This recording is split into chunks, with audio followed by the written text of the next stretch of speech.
To God be all the glory. It is an honor to be here representing the Electoral Commission of Ghana. And my team and I are pleased that we have been invited to share our views on the draft CI that is the subject matter of our discussion today, as well as to answer any questions that may ensue. Right Honorable Speaker, as you may be aware, I was out of the jurisdiction at the time when the invitation was received from Parliament.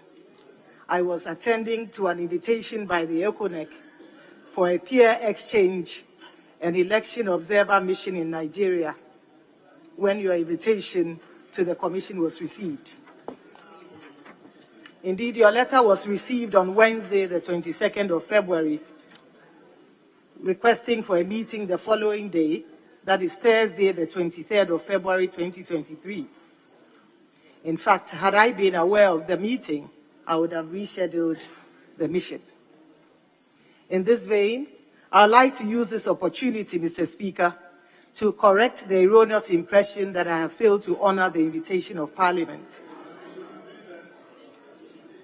For the records, this is the third time the Electoral Commission has been invited to a meeting of the whole House. The first was immediately preceding the 2020 election, and I led my team and presented a report on our readiness for the election. The second was the meeting of last week, when I was out of the jurisdiction, attending to an invitation by the ECONEC. Today marks the third time we have received an invitation to address the full House. And I'm here in my capacity as God's servant and the chairperson of the Electoral Commission.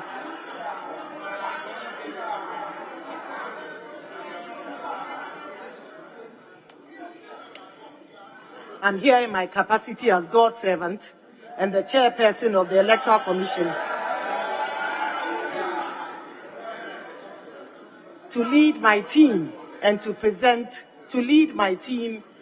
present our justification for the draft CI, which is the subject matter of our deliberations today. Mr. Speaker, the CI before Parliament seeks to promote the continuous registration of voters and advocates for an all-year-round registration of eligible voters at the district offices of the Electoral Commission. It is a clear departure from the previous system where the voters' registration was done for a limited period. Like its name, under the limited voters' registration exercise, the registration of new voters was only conducted for a limited period. It was not all year round. As such, persons who turned 18 years old after the registration period, as well as persons who had not previously registered to vote, could not do so when the time set aside for the limited registration, usually 3 to 4 weeks, elapsed. Under our new CI, anyone who is eligible to vote can simply walk into any of our district offices in the district where he or she intends to vote and register to vote. As indicated, this is a far departure from the previous limited registration exercise, where a person could not register, where a person who could not register had to wait for the next round of the limited registration exercise before he or she could be registered to vote. Honorable members, permit me to restate that the main advantage of the continuous registration exercise is that potential voters can register at any time of their choosing once the exercise begins. Interested persons who had not previously or who have not previously registered and qualified to vote will be able to register at their leisure and with ease, because it will be an all-year-round activity. As such, applicants will not be confronted with the long queues and frustrated crowds and possible conflicts that may lead to violence. We are equally confident that the continuous registration exercise will minimize the busing of prospective applicants to the registration centers and thereby lead to an orderly, conflict-free process. I must add, honorable members of parliament, that for the first time in our history, we are mainstreaming the continuous registration of voters as part of our regular activities. As such, our officers in the field will be fully engaged all year round. Mr. Speaker, another significant feature of this draft constitutional instrument is the proposal to adopt the Ghana card as the sole source of identification for any person who wishes to register as a voter. This implies that the guarantor system, which hitherto allowed a registered voter to vouch for the citizenship and age of prospective applicants, will no longer be relied upon as part of our registration exercise. The reason is that over the years, the guarantor system has presented us with several challenges.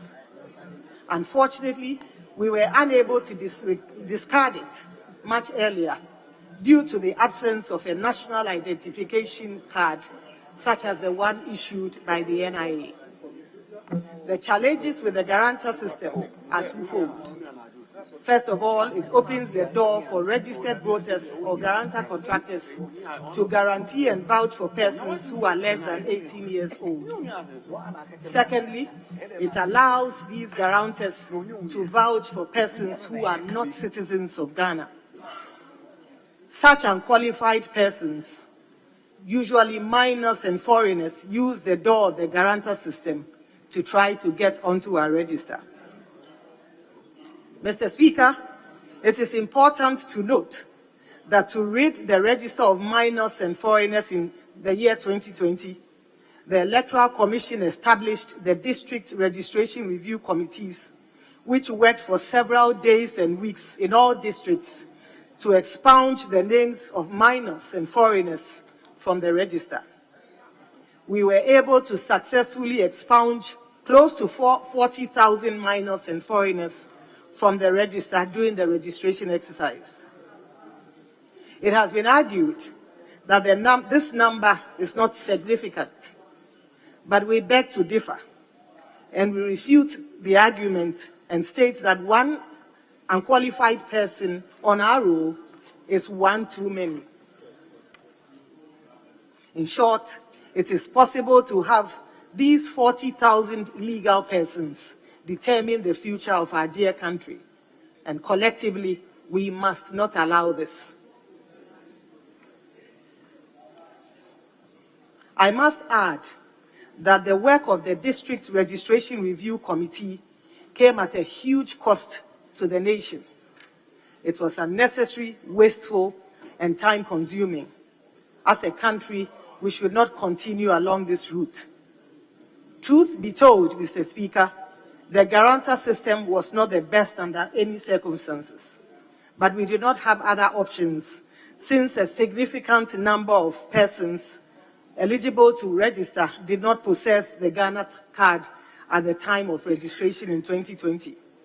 Even then, we had some 10 million Ghanaians using the Ghana card to back their citizenship in 2020.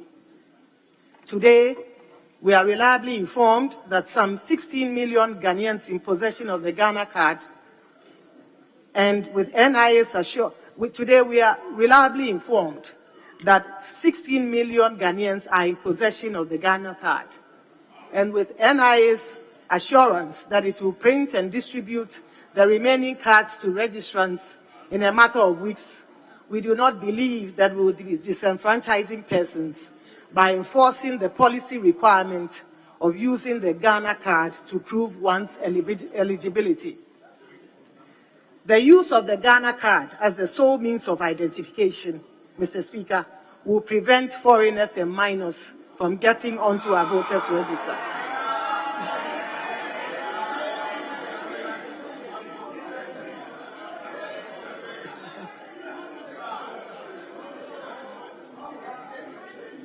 More especially, it will prevent unqualified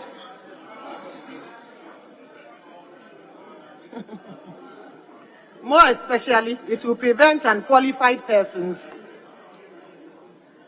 More especially, it will prevent unqualified persons from influencing our elections and having a say as to who should govern our country. This is an issue that borders on the sovereignty of our nation. Simply put, only eligible Ghanaians must be entitled to vote. And we call on our honorable members to support our efforts to prevent foreigners and minors from getting onto our electoral roll. Honorable members, using the Ghana card as the main source document for the continuous registration. By using the Ghana card as the main source of documentation for the continuous registration, the Electoral Commission will be conforming to the legislative instrument passed by Parliament, namely the National Identity Register Regulations 2011, Legislative Instrument 2111. Regulation 71 states that a national identity card issued to an individual shall be used for a number of transactions where identification is required. Indeed, one of the mandatory transactions stated in Regulation 71 is the registration of voters. As such, Parliament, by its own assent, legitimized the Ghana card as the sole document to prove one's citizenship. Mr. Speaker, as mentioned earlier, although the Ghana card was not the only required document to prove a person's eligibility in 2020, at the end of the exercise, over 60%, or about 10 million of registered voters used the Ghana card as their main source of identification. This means that 2 years ago, some 10 million Ghanaians registered with the Ghana card. Today, we are reliably informed that over 16 million Ghanaians have been issued with the Ghana card, and that about 17 million Ghanaians in total have registered for the Ghana card. On the strength of these numbers, we are confident that the 1.5 million applicants we are expecting to register by the end of 2013 are likely to already possess the Ghana card. Relying on the 2021 census report, Mr. Speaker, relying on the 2021 census report and per our own estimates, we are likely to register between 450,000 and 550,000 Ghanaians every year. We believe that the 17 million people that the NIA has registered, we believe that of the 17 million persons that the NIA has registered, it is likely that the 450, we believe, Mr. Speaker, that of the 17 million persons that the NIA has registered, it is highly probable that the 450 to 550 persons we intend to register annually already have the card as we speak. Mr. Speaker, with the NIA assurance that it will commence its card issuance in a matter of weeks, we encourage those who do not have the card to begin the process of acquiring the card to enable them register as voters.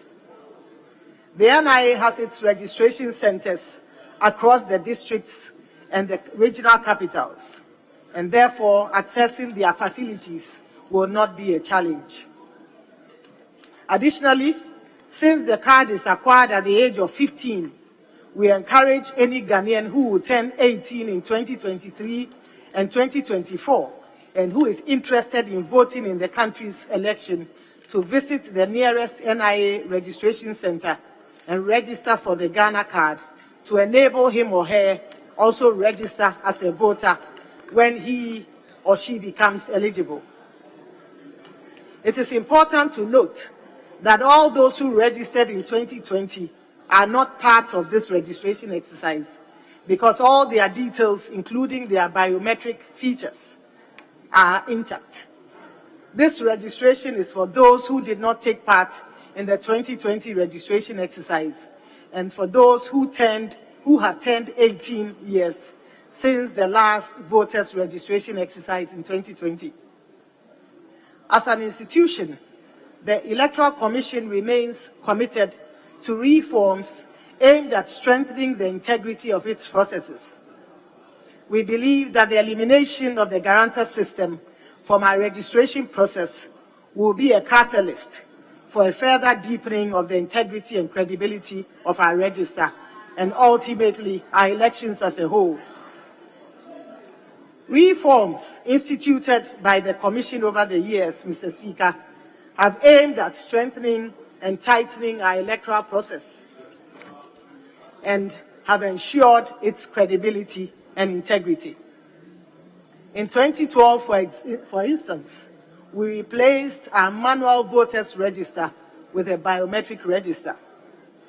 This engendered confidence and trust in our register and in our electoral process as a whole. Ahead of the 2020 election, we introduced the facial recognition function in addition to the fingerprint verification. This ensured that over 99% of voters were electronically verified. Similarly, Mr. Speaker, the adoption of transparent boxes instead of opaque boxes, the issuance of photo ID cards instead of time cards, and the removal of the names of those who enrolled on our register using the National Health Insurance Card are all part of reforms that have tightened and strengthened our processes and ensured the credibility of our elections. Today, Ghana can boast of a transparent and credible elections because of Mr. Speaker, today Ghana can boast of transparent and credible elections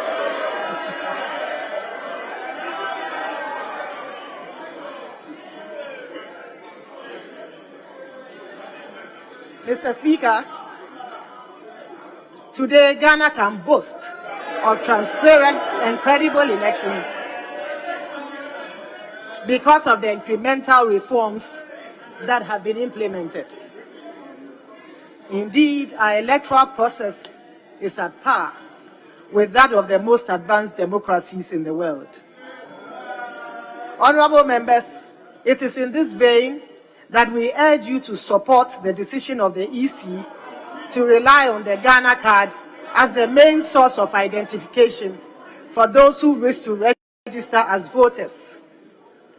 Our country has evolved, and it is important that our electoral processes also evolve to meet the exigencies of the times. Permit me to state again that in 1992, when we had no ID card, we adopted the guarantor system. Today, 30 years on, we cannot continue to rely on a system that is fraught with challenges. So, when we have a credible system in the form of identification card. Mr. Speaker, before I end, that this constitutional instrument and its provisions are not aimed at the eligible Ghanaians. The continuous registration process, on the contrary, will be inclusive and participatory. It will make it possible to capture all those who would otherwise have been excluded in a limited registration exercise.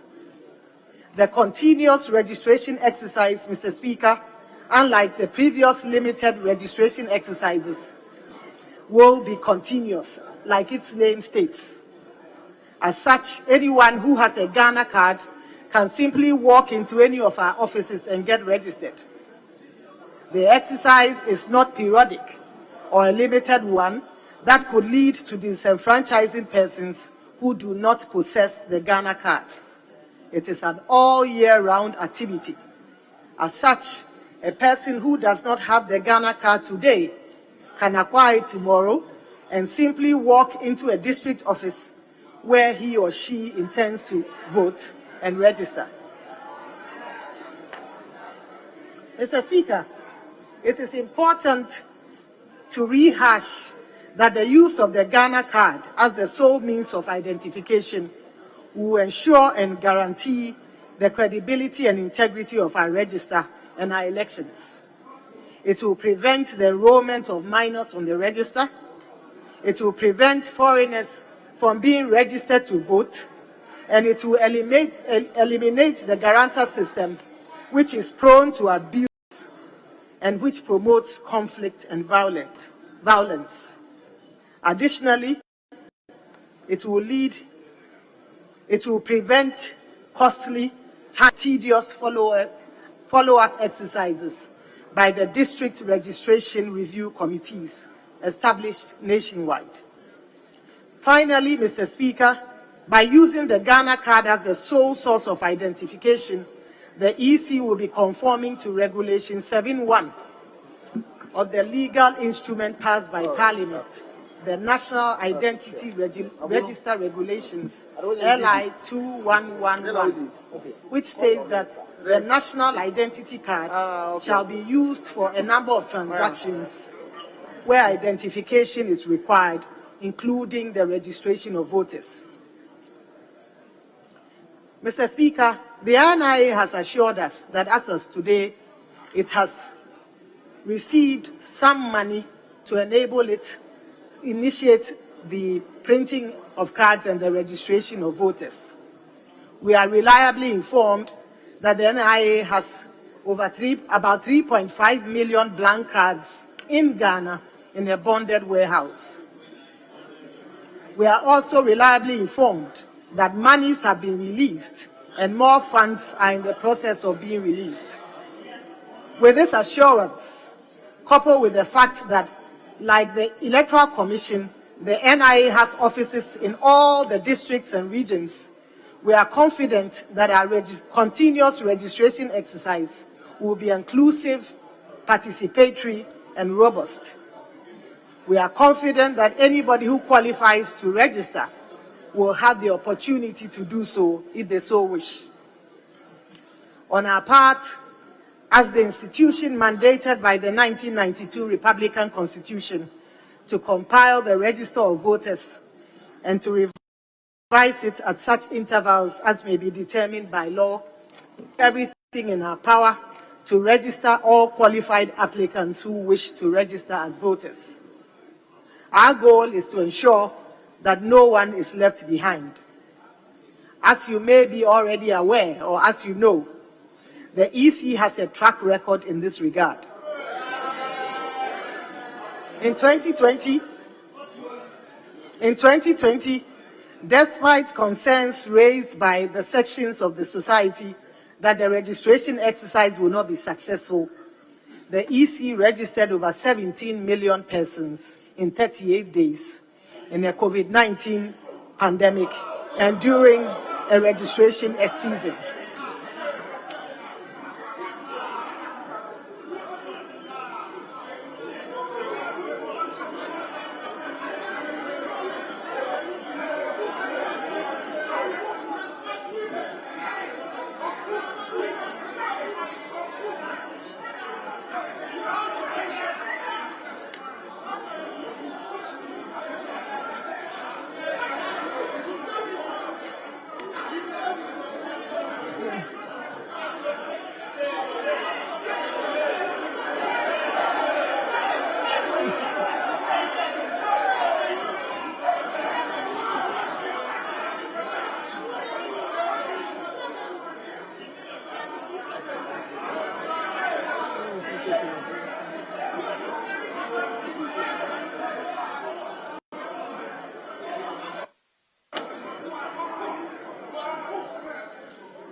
Mr. Speaker, as you know, the EC has a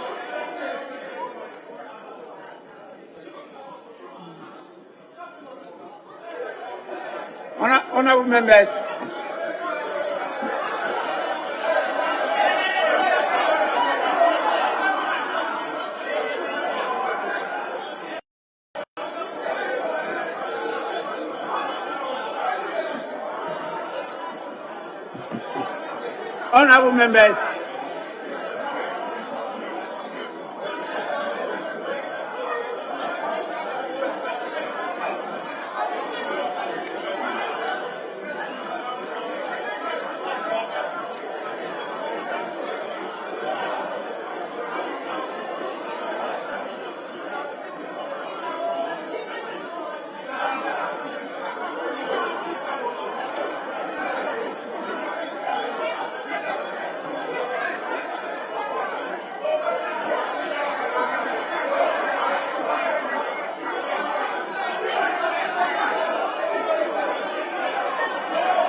Honorable members, fortunately, you are known faces.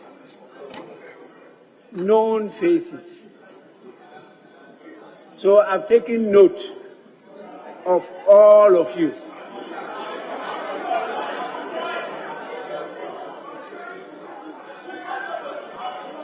Honorable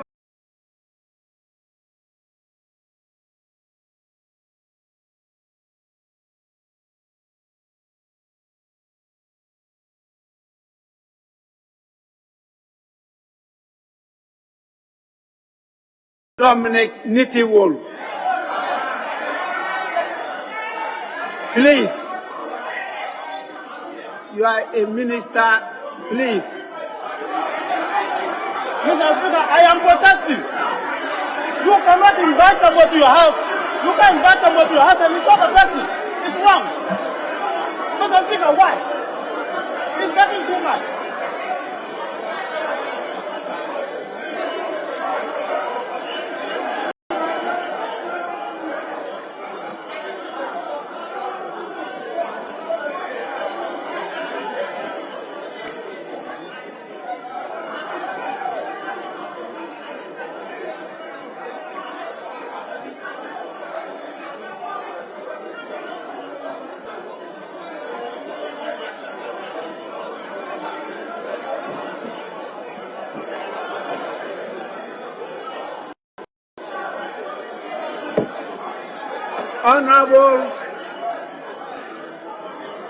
Honorable Murtala Mohammed.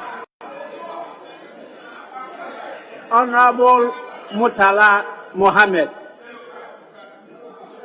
It has long been ruled in this House that the use of the word shame is unparliamentary.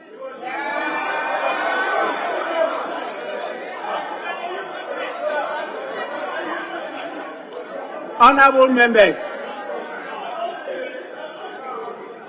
members, the guests we have here are here in answer to an invitation by this House. The best we can do is to listen to them. At the end of the day, you're given the opportunity to ask questions. Please, Again, Honorable Murtala Mohammed, I call on you to withdraw the shame.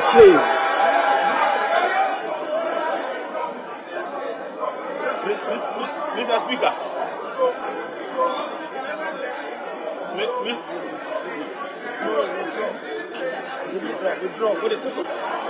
Yes, Honorable Member, you may go on.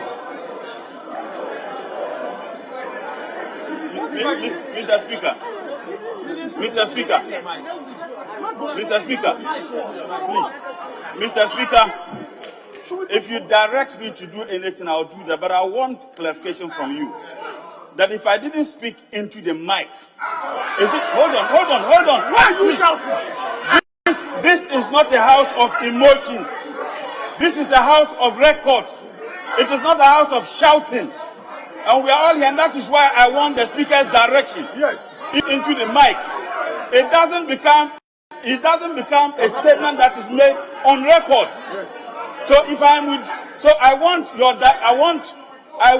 direction. Yes. But if it is that I'm withdrawing something that is not captured as a recorded statement I have made, Yes. then I do so because you are the speaker and you are directing me to do so. But you all know that any statement that is made not on the mic, it is not an official statement that is being made. So if you're asking me to withdraw a statement which was not made in the mic, I would want your direction. So Mr. Speaker, I am withdrawing that statement even though it was not captured as an official statement because you are the speaker and you have directed me to do so out of respect and not out of people like you.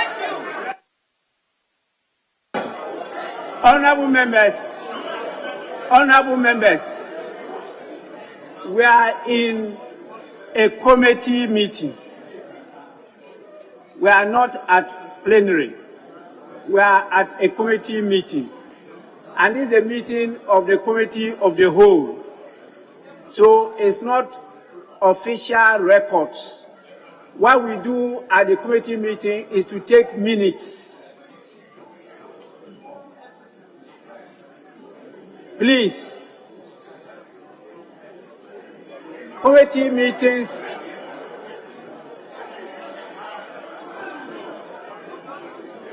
you don't have to use mic at committee meetings.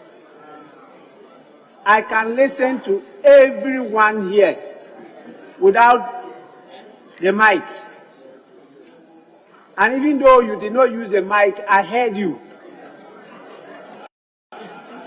So you don't have to talk about use of mic. I'm happy you have withdrawn the statement. Please, let's listen to each other. There's enough time for you to raise the issues. Again, please, particularly when you are dealing with the fairer side.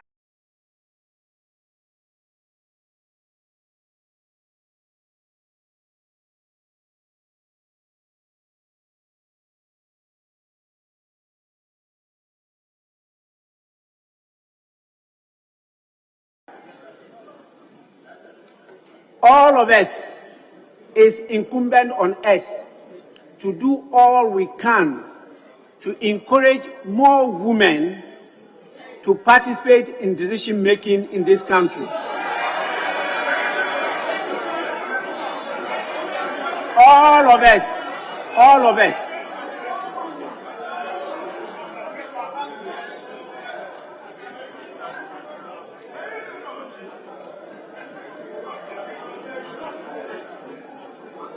Now, let's listen to the chairperson of the Electoral Commission. You may continue. Thank you, Mr. Speaker. Honorable members, as you may be aware, or as you may know, the EC has a proven track record in the registration of voters.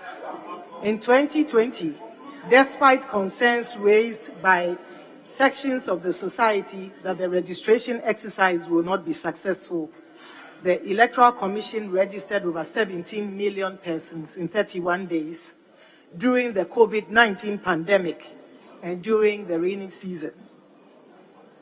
This figure represents 55% of our total population of 31 million, a figure that meets international standards for registration. Indeed, with the exception of Cape Verde, of 600,000, we have the highest number of registrants in West Africa. I must add that it was a seamless and inclusive process, and no one was left out. Yes, we can. To enhance the transparency of our registration process, the political parties may have their agents at the registration centers. Additionally, the Commission will regularly update the citizenry and the political parties about the number of registrants at each district office. Mr. Speaker, I wish to emphasize that the Ghana card will not be used to vote in the 2024 election. The Ghana card is only a requirement to register as a voter. Once you present your Ghana card and successfully register as a voter, you will be issued with a voter's identification card which bears the code of your region, your district, your electoral area, and the name of your polling station. The Ghana card does not have these features, and therefore it will not be used to vote in the 2024 general election. In conclusion, we wish to state that in the exercise of our mandate, we are mindful of Article 42, Article 42 of the Constitution, which enjoins us to register Ghanaians who are 18 years and above and who are of sound mind. We do not intend to disenfranchise persons who qualify to vote. It is in our interest to register them. It will be an antithesis to deny any Ghanaian the right.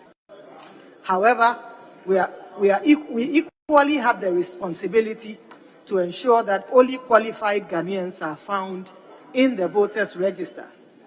We owe this responsibility to Ghanaians and we will work to uphold that.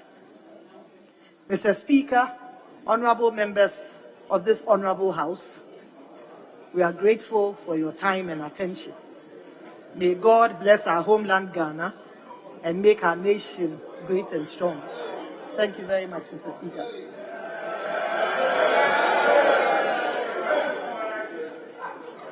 Honorable members, I want to plead with all of you to take note of the points that she has raised.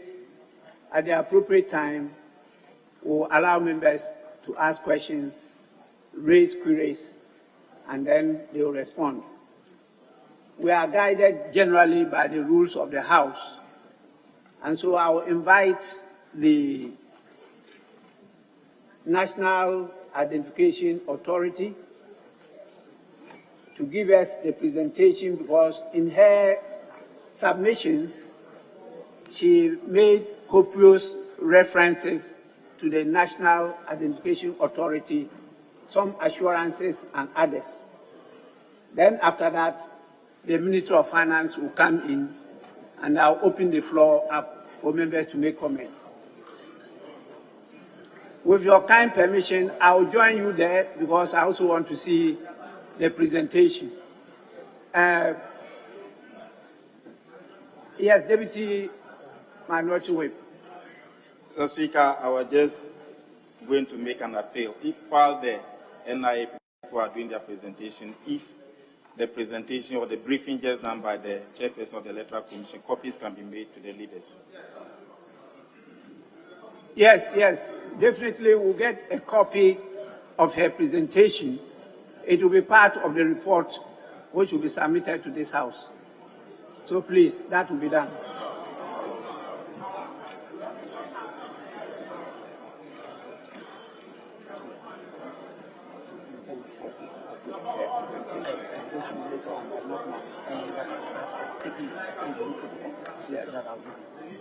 Yes, Minority Leader.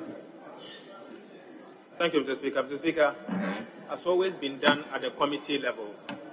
I think it would be appropriate if the chairperson can share her presentation with us, at least with the leaders, so we can make references when we are contributing to portions of the speech. Honorable Leader, we have taken a copy of her presentation. It is our duty to make copies available to members, which we are going to do. But it takes time. They have to go and make photocopies. Please. That's what is being done. It's not available now. We have to make the copies and bring.